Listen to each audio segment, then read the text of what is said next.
Frankenstein, unreasonably cold weather, and tons of lava. What do these things have in common? They all trace their origins back to Mount Tambora.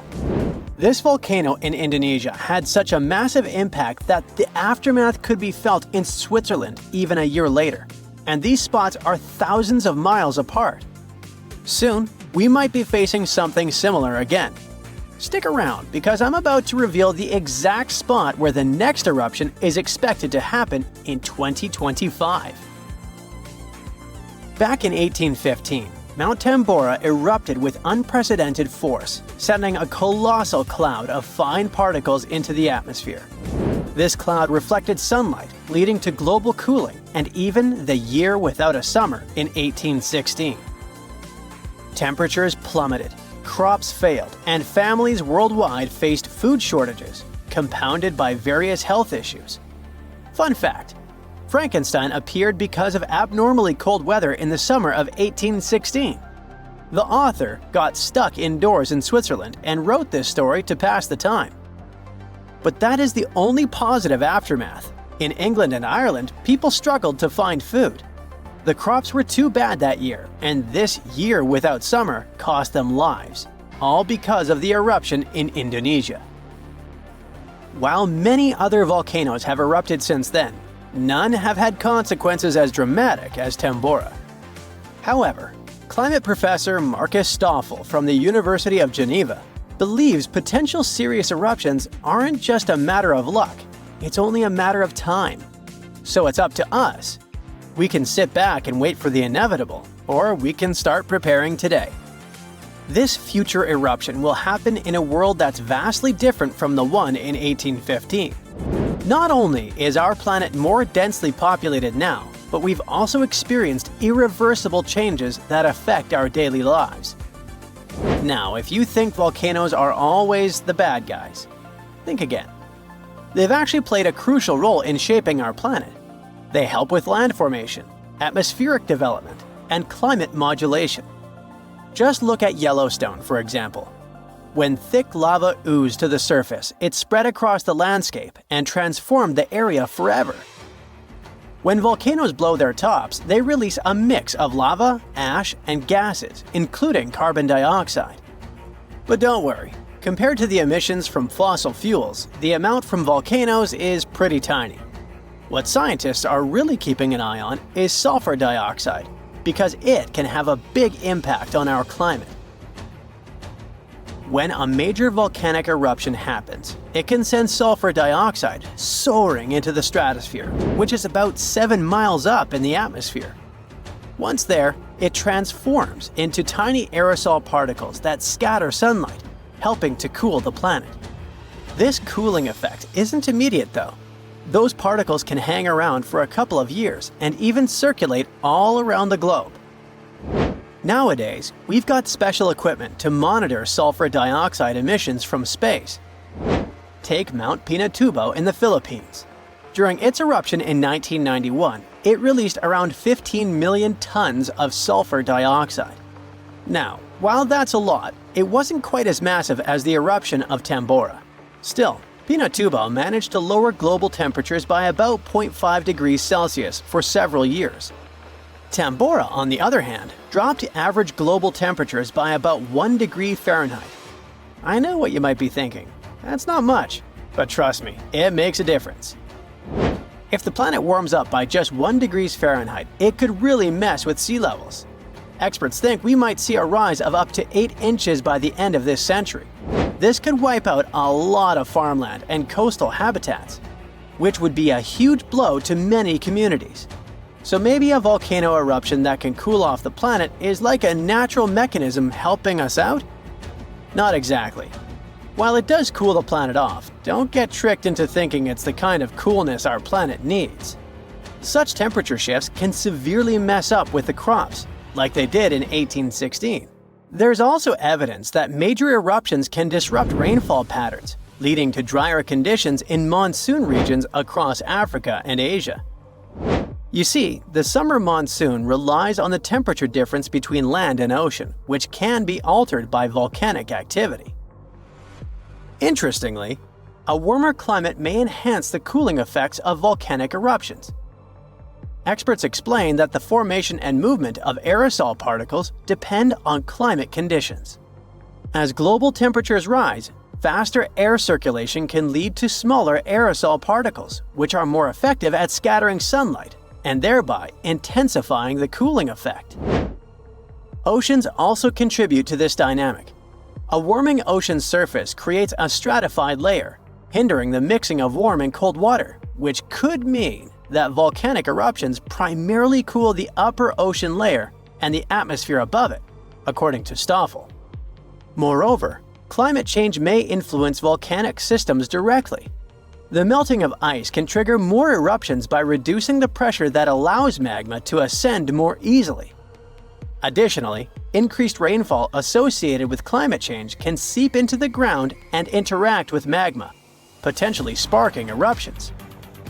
While the prospect of a cooling period due to a volcanic eruption might seem beneficial amid climate change, scientists warn that the effects could be dire. The immediate consequences could be severe, particularly for the estimated 800 million individuals residing near active volcanoes. A major eruption could devastate entire cities. For example, Campi Flegrei, located near Naples, Italy, is showing signs of increased activity and threatens the lives of about 1 million people. Now, if you're from Oregon, beware, as experts say this state might experience volcano eruptions. Are you scared? Don't be. It's actually not as scary as it seems. Let me explain why. There are more than 80 volcanoes in Oregon, but we're not interested in a single one of them because it's an underwater volcano that is likely to erupt in 2025. Axial Seamount is the most active volcano in the Pacific Northwest, yet it remains largely unknown to the public due to its location approximately 300 miles offshore and nearly a mile beneath the ocean surface.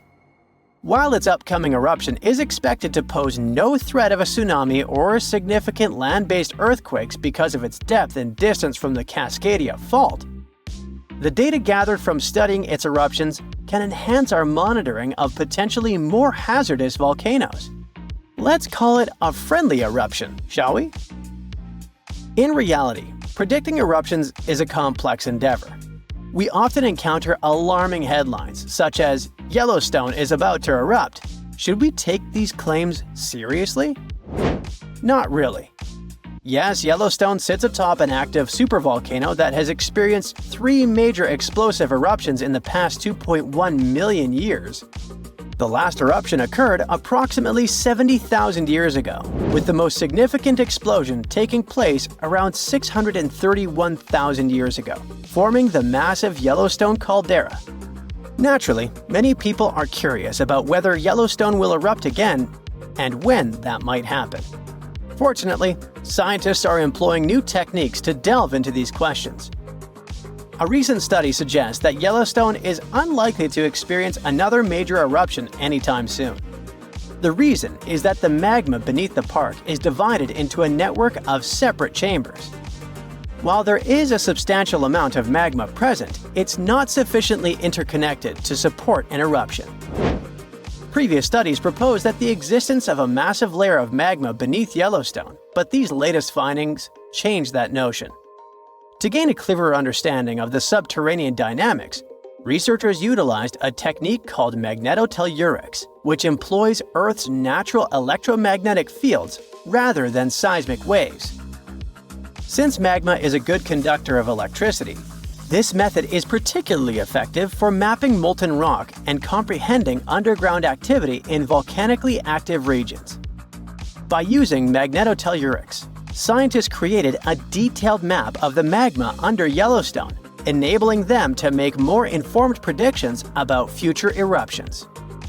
But what will happen if an eruption similar to Mount Tambora occurs? By and large, there will be huge climate chaos.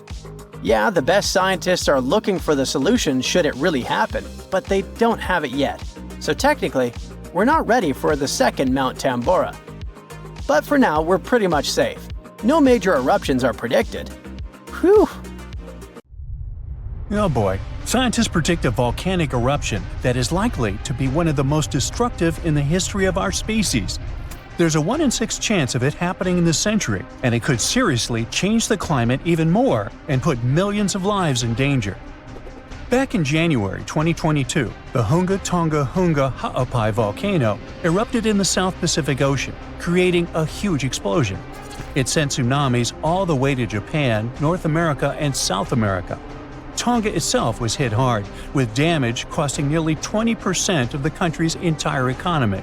Now, researchers at the Niels Bohr Institute in Copenhagen have studied ice samples from Greenland and Antarctica, and their findings are worrying, predicting potential global volcanic disaster. They say there's a real chance of a much bigger eruption, a whopping 10 to 100 times larger than Tonga's. In the past, eruptions this size used to change the climate and even cause civilizations to collapse. Despite future volcanic eruption risks, experts say the world isn't prepared at all. Michael Cassidy, a volcanologist from the University of Birmingham, warns that no sufficient effort is made to handle a disaster like this. He says that NASA and other space agencies spend billions on asteroid defense. At the same time, a volcanic supereruption is way more likely than an asteroid impact. And right now, there's no global plan for dealing with a massive eruption, even though it's likely to be far more destructive. The last magnitude 7 eruption happened in 1815 at Mount Tambora in Indonesia. Then, thousands of people lost their lives in just a few days.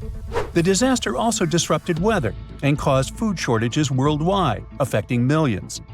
That eruption was the biggest in recorded history. It blasted a massive cloud of particles into the sky. Those particles blocked sunlight, cooled the planet, and caused worldwide chaos. The year after the eruption became known as the Year Without a Summer. Temperatures plummeted, crops failed, famine spread, and a cholera pandemic broke out, leading to tens of thousands of lost lives. A shocking fact, the eruption may have even inspired Mary Shelley to write Frankenstein while stuck indoors during the unusually cold summer of 1816 in Switzerland. Now, since then, many volcanoes have erupted, but none have matched Tambora's scale. Now, over 200 years later, scientists warn that there's a new supervolcano threat. Another massive eruption could be on the way, and the world might not be ready for it. So, while scientists seriously discuss the likelihood of the next volcanic eruption, experts are calling for urgent action to prepare before it's too late. So, the thing is, a massive volcanic eruption today could be even more devastating than the Year Without a Summer. Unlike back then, we're already dealing with all kinds of weather changes and a more fragile global system, which could make the effects even worse. Dr. Michael Rampino, a geological scientist, warns that the world is more unstable now, and it means that a modern-day mega-eruption could have even more severe consequences. But this time, greenhouse gases from fossil fuels may make the aftermath of such an eruption even colder instead of warmer. So we're talking about volcanic activity endangering humanity. Dr. Thomas Aubrey, a volcanologist, found that in a hotter, more turbulent atmosphere, the sulfur dioxide gas released by a volcanic eruption would spread faster and farther than in the past. This gas forms sulfate aerosols, which reflect sunlight and cause global cooling. Because these tiny particles would be more evenly distributed, they'd have a stronger cooling effect than in 1815. Another atmospheric scientist at Cambridge explains that the size of these airborne particles matters. It affects how they absorb sunlight, and in a future warmer climate, an eruption could make the surface cooling stronger by 15%. At the same time, there are still many unknowns. Scientists from the University of Geneva say that we're only beginning to understand the full impacts of such an event. It's also difficult to precisely estimate future volcanic eruption risks, since we have very little data on older eruptions. So, to understand past volcanic activity, researchers analyze ice cores from Greenland and Antarctica, as well as ancient tree rings. Those act as historical records of weather changes. These measurements suggest that several eruptions in the past few thousand years temporarily cooled the planet by about 2 to 2.5 degrees Fahrenheit. One of the most catastrophic examples is the 1257 Somalis eruption in Indonesia, which was so powerful that it likely triggered the Little Ice Age. It was a period of global cooling that lasted for hundreds of years. More recently, the 1991 Mount Pinatubo eruption in the Philippines slightly cooled Earth for a few years. Because this eruption happened in the satellite era, scientists were able to measure exactly how much sulfur dioxide was released and how it affected the atmosphere. But even with modern tools like satellites and seismic instruments, scientists still have difficult times forecasting the next big volcanic eruption. Luckily, even though we can't predict the exact timing, we can study worst-case scenarios to help authorities prepare. This includes creating evacuation plans and stockpiling food in case of global crop failures caused by volcanic cooling. The changes in weather patterns might make volcanoes more active. Melting glaciers can reduce pressure on underground magma, which will increase the chances of an eruption. Plus, more extreme rainfall, which is becoming more and more common, can seep into volcanic cracks and cause powerful steam-driven explosions. It can affect both active and dormant volcanoes. Because of these risks, researchers are now mapping volcanoes that are the most vulnerable to climate change. Their studies show that the highest supervolcano threat comes from such areas as Iceland, Chile, and Indonesia. Those are places where glaciers are melting quickly or rainfall is increasing dramatically. A 2022 study found that 716 volcanoes worldwide, that's about 58% of all known active above-ground volcanoes, could be triggered by extreme rainfall, increasing the likelihood of another mini ice age. Now let's get back to that Hunga Tonga Hunga Ha'apai eruption that occurred on January 15, 2022. Scientists have confirmed that it created the highest plume ever recorded. The volcano, located underwater in the South Pacific, sent an ash cloud 187,000 feet high. That's higher than any previously recorded eruption. What makes this eruption even more remarkable is that it was the first to ever reach the mesosphere. It's the third layer of Earth's atmosphere. The mesosphere begins at about 160,000 feet above Earth, where meteors start burning up and creating shooting stars. To measure the plume's height, researchers from the University of Oxford and RAL Space used data from 3 geostationary weather satellites. Before this, the record for the highest volcanic plume was held by Mount Pinatubo's 1991 eruption in the Philippines, which reached 131,000 feet high. Interestingly, this kind of measurement was only possible thanks to modern satellite technology, and a decade ago, no one would have been able to do this. Another volcano we should mention in relation to a potential global volcanic disaster is located on Iceland's Reykjanes Peninsula. Its latest eruption happened in November of 2024, leading to evacuations in nearby areas. The eruption began just after 11 p.m. with little warning. The volcano released orange lava from a nearly 2-mile-long fissure. Authorities ordered evacuations for about 50 homes and guests staying at the Blue Lagoon Spa Resort, a popular tourist destination southwest of Reykjavik. While air travel was not affected, officials still warned of potentially dangerous gas emissions spreading across parts of the peninsula, including the nearby town of Grindavik. Grindavik, home to 3,800 residents, has repeatedly witnessed volcanic activity, and past eruptions even damaged its infrastructure and forced evacuations.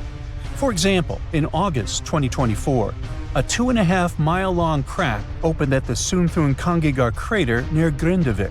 It led authorities declaring a state of emergency as lava flowed in multiple directions. Fortunately, Iceland's meteorological office reported that the latest eruption was significantly smaller than the one in August. Geophysics experts conducted aerial surveys and figured out that the situation appeared less intense than the previous eruptions. These days, Grindavik is not at risk, but the possibility of further developments cannot be ruled out. Scientists predict more volcanic eruptions. It was April 2025 when geologists went back to Yellowstone's Norris Geyser Basin for the first time this year. And while doing their usual check, they realized that something was different this time. Where there used to be just a boring patch of ground, now there was a giant hole, about 13 feet wide, filled with weird, milky, light blue water. Everyone was terrified. Was it the sign that the Yellowstone supervolcano was ready to erupt? If so, it would be a worldwide disaster, the kind that destroys cities. According to the U.S. Geological Survey, if such an eruption occurred, the after effects would be felt all over the world. To start, the areas immediately surrounding Yellowstone would experience pyroclastic flows. That's the lava that erupts out of a volcano, including a high-density mix of volcanic gas, ash, pumice, and hot lava blocks. Those flows would destroy everything they touch, and an eruption of Yellowstone would send them into Wyoming, Idaho, and Montana.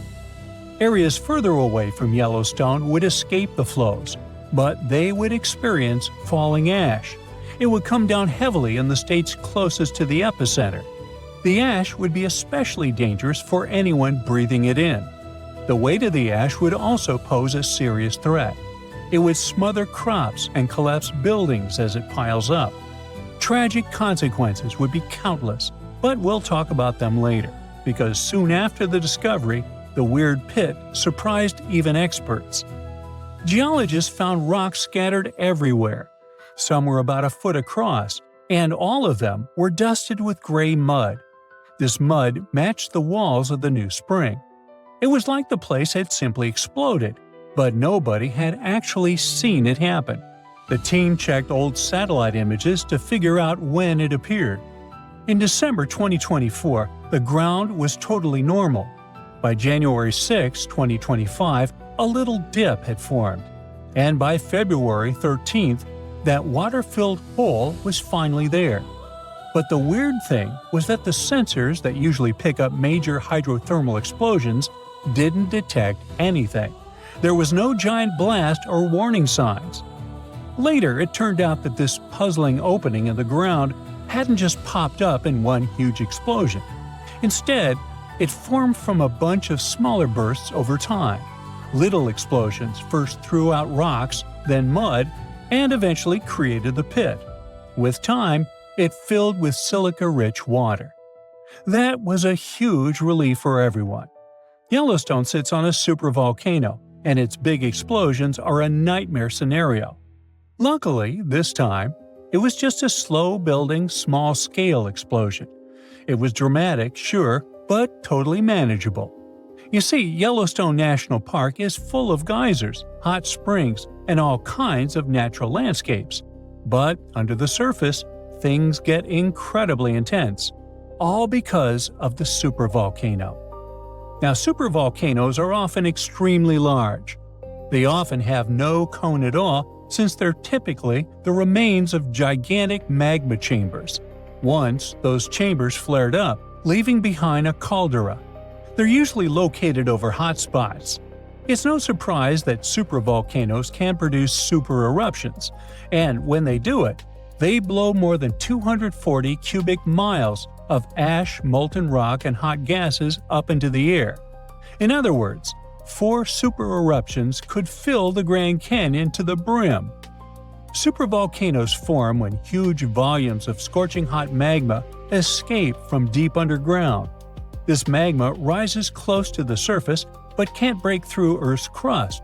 So, a pressurized pool of bubbling magma gathers at a depth of only several miles. The pressure keeps growing because more and more magma is trying to get to the surface. And then, bang, a super eruption occurs. Now, back in 2015, researchers at the University of Utah mapped out the main magma chamber of the Yellowstone supervolcano and were shocked by its size. And then, they found another one below it.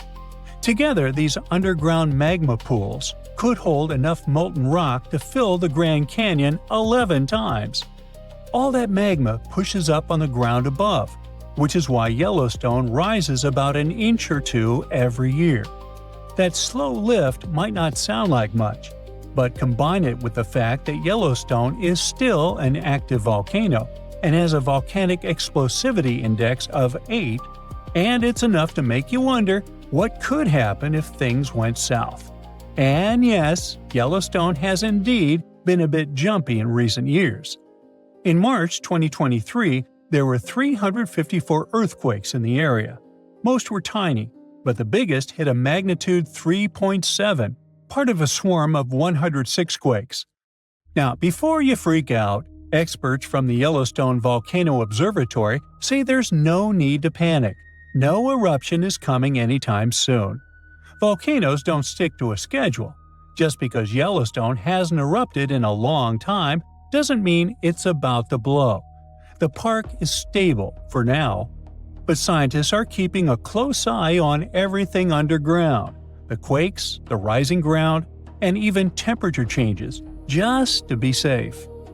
The superhot plume of magma, a hotspot under Yellowstone, has been churning for 17 million years.